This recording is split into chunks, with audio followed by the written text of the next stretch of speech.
Olá pessoal, e a nossa primeira relíquia de hoje é uma câmera analógica. Essa é a bolsinha onde elas vinham, você podia carregar na mão ou então colocar no cinto. Colocar no cinto para carregar a bolsinha no cinto. Essa é uma Canon Spring SV310. As câmeras analógicas, elas sobreviveram aí popularmente até a década de 90. Essa é dos anos 90. E aí, para quem não sabe, para quem não lembra, as câmeras analógicas eram aquelas que você tirava foto através de um filme de 35mm. Você comprava esse filme à parte, inseria ele na máquina e aí, após tirar as fotos, teria que levar em um estúdio, uma gráfica, para poder revelar as fotos. E a parte legal era justamente essa, de você saber qual o resultado daquelas fotos que você bateu, que você tirou. Nem sempre você conseguiria ter um 100% de todas as fotos que você tirou, porque algumas queimavam. E aí a surpresa era saber quais funcionaram e como realmente ficaram as fotos. O resultado era algo até engraçado, que às vezes tinham fotos estranhas, fotos engraçadas, fotos inusitadas, e nem todas funcionavam. Tinha situações às vezes de você perder todas as fotos que você bateu. E esse é o compartimento do filme.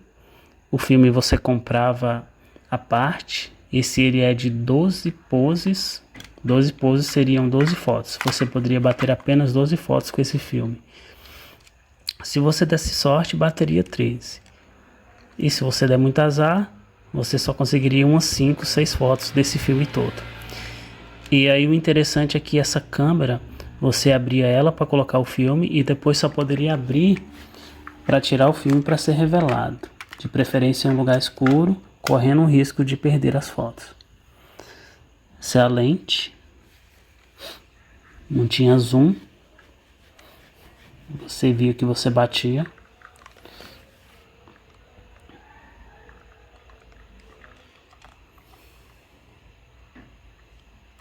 Esse era um protetor. Essa câmera não funciona mais, então é apenas uma relíquia mesmo. E aí a gente não pode falar de câmera analógica sem falar dos álbuns de foto. Para guardar as fotos, que às vezes eram muitas, você comprava vários tipos de álbuns, e aí alguns caprichavam, desde álbuns simples até álbuns mais elaborados, como esse, por exemplo, que é de capa dura e personalizado do Homem-Aranha. Então essa era a forma de guardar as fotos. Não tinha HD, não tinha o celular, não tinha pendrive, não tinha nuvem. Eram as fotos impressas, guardadas no álbum fotográfico. E aí as coisas foram evoluindo. E hoje a gente não tem mais isso. E com a evolução das câmeras ainda, lá da época de 2010, começou a popularizar as câmeras digitais no Brasil. Essa é de 2010 e é uma Mirage, que tirava fotos a 4 megapixels. A Mirage, para quem não sabe, é uma empresa subsidiária da Positivo. Era uma empresa brasileira que trazia os componentes do exterior e montava aqui no Brasil.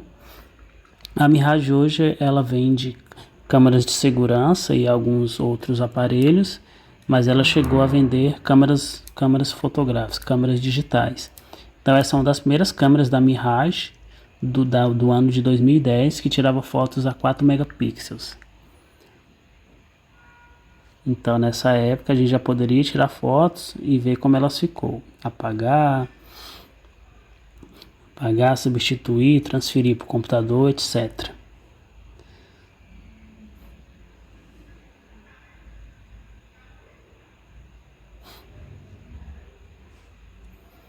Uma lente. Aqui podemos escolher tirar foto de paisagem ou de pessoas. Aqui o compartimento onde a gente poderia inserir os cabos de áudio, cabo de vídeo ou então o cabo USB para fazer a transferência para o dispositivo onde nós iríamos transferir as fotos. Ainda é um formato bem antigo do cabo USB, o primeiro. Aqui o compartimento das pilhas. Essa câmera ela não funciona mais. E aqui tínhamos cartão de memória com 64 megas. 64 megas hoje não é nada, mas era o que tínhamos na época. 64 megas.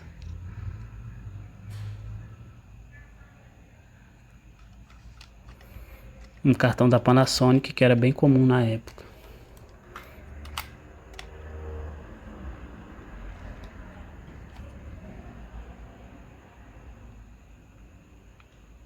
Então essa é uma Mirage.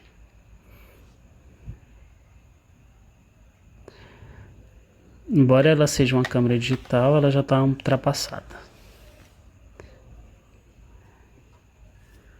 Bem, e aqui temos algo que poucas pessoas vão lembrar. Na época de 2013, nós não tínhamos a comodidade de ter um modem Wi-Fi. E aí, para ter internet Wi-Fi, as empresas elas lançaram esse modem Wi-Fi. Esse modem ele tinha uma conexão USB. Você conectava um chip da operadora, conectava o modem no notebook ou no computador para você ter acesso à internet Wi-Fi. Então isso não durou muito. Logo os modems que conhecemos hoje já vieram para fornecer internet Wi-Fi, mas por um período de mais ou menos 1 a 2 anos, a forma de termos internet Wi-Fi era isso: conectava um modem no computador vinculado a esse dispositivo para poder ter acesso à internet. E essa embalagem que a gente está vendo é uma embalagem da Claro, onde eles faziam a maior propaganda desse tipo de modem. Como era algo novo no Brasil, a Vivo foi uma das empresas que fizeram uma propaganda enorme como uma tecnologia super incrível da época para você ter internet onde quer que você fosse. Então eles colocavam tudo dentro dessa embalagem para deixar bem chamativo e ganhar o cliente.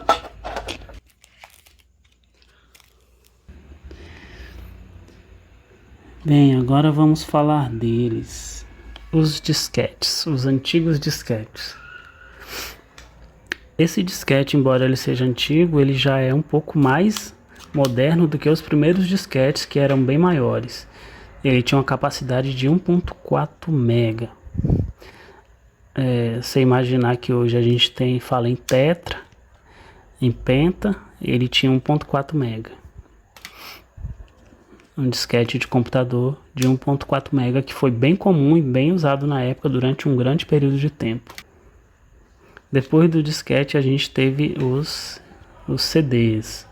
Os CDs que foi uma evolução comparada ao disquete, que tinha uma capacidade de armazenamento milhares de vezes maiores, muito milhares.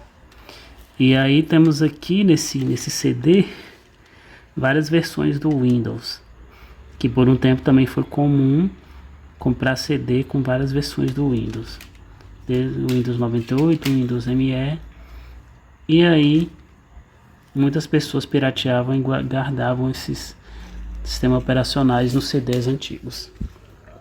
Da mesma forma era comum vender filmes em CD, onde veio um formato que antecedeu o DVD chamado VCD, e aí esse VCD é do filme O Clã das Adagas Voadoras, que eu recomendo. É um filme chinês muito bom. Então foi uma evolução muito grande do disquete para o CD, mas ainda não tão grande comparado a hoje. E aí os CDs ainda diminuíram o tamanho, tinham esses menorzinhos, que não popularizou muito, mas em comparação aos grandes diminuía pelo menos o espaço físico. Também é meio que uma relíquia.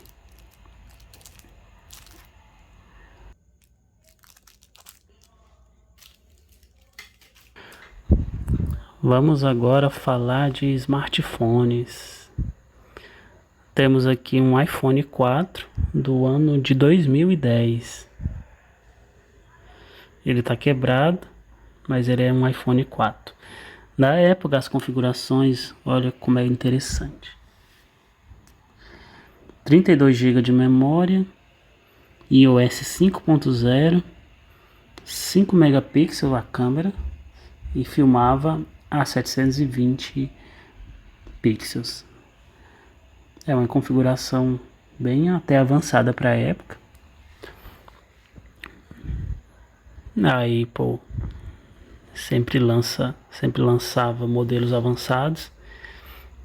Ainda tinha entrada P2 na época, que era mais comum, que o botão de ligar e desligar, entrada de chip,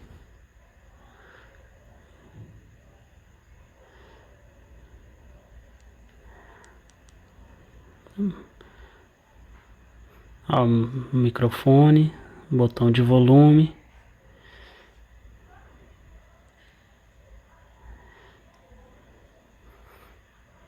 Então é uma relíquia, um iPhone 4, embora esteja quebrado, um iPhone 4 de 2010. E aí quem andava junto com o iPhone era Galaxy da Samsung. Esse é um Galaxy S4 Mini da Samsung de 2013. Ele tinha suporte para 2 chips e esse ainda tem a caixa. Vamos ver as configurações dele. Esse Galaxy, ele tinha 8 GB.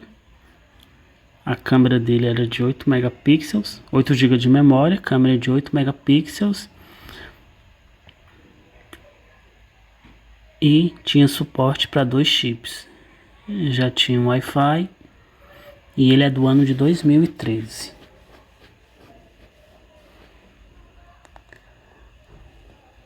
Processador de 1.7 GHz.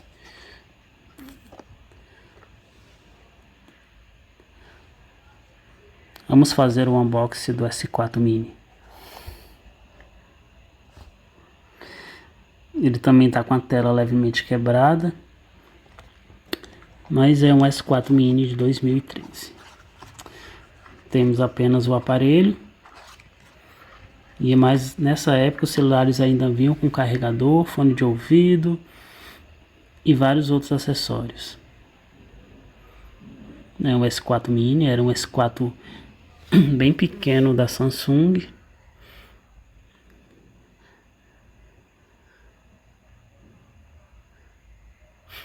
Dois chips.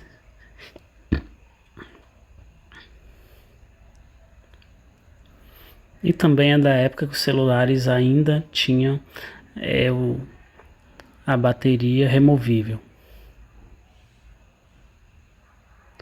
Entrada P2 também, que hoje praticamente não existe mais. E aí a traseira removível para ter acesso à bateria.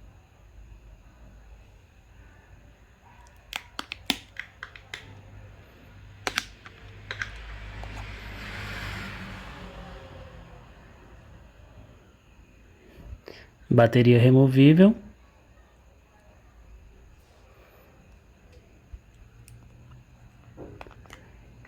E também entrada para os 2 chips e cartão de memória. Olha aí, bateria que a gente poderia remover a qualquer momento.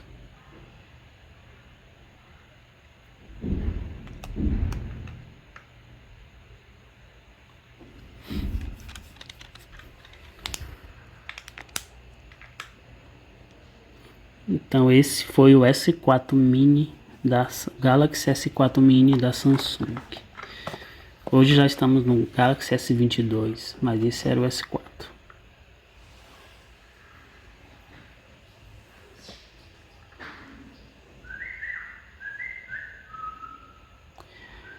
E para finalizar os smartphones, a gente tem um Asus Zenfone 2016.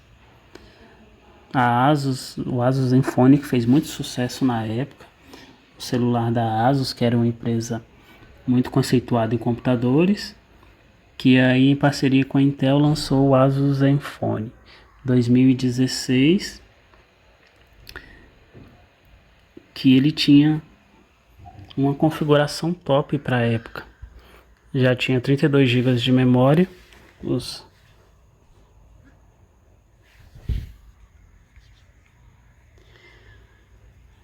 já tinha 32 GB de memória, processador de 1.3 GHz.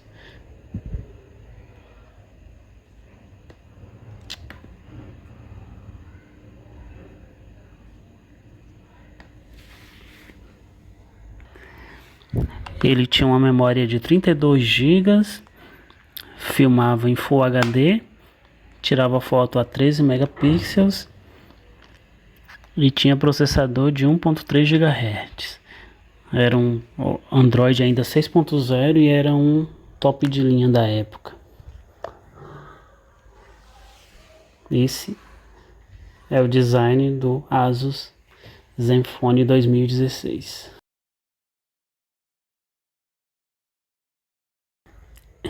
E aí, como bônus, temos uma caixa do Quantum Fly, o primeiro e único e último celular deca-core do Brasil. O Quantum Fly foi um celular de 2016 também, fabricado pela empresa Quantum, que é uma subsidiária da Positivo, também brasileira. Ele vinha com a ideia de ser o primeiro celular deca-core do Brasil, mas ele não foi para frente porque o desempenho foi muito aquém do esperado.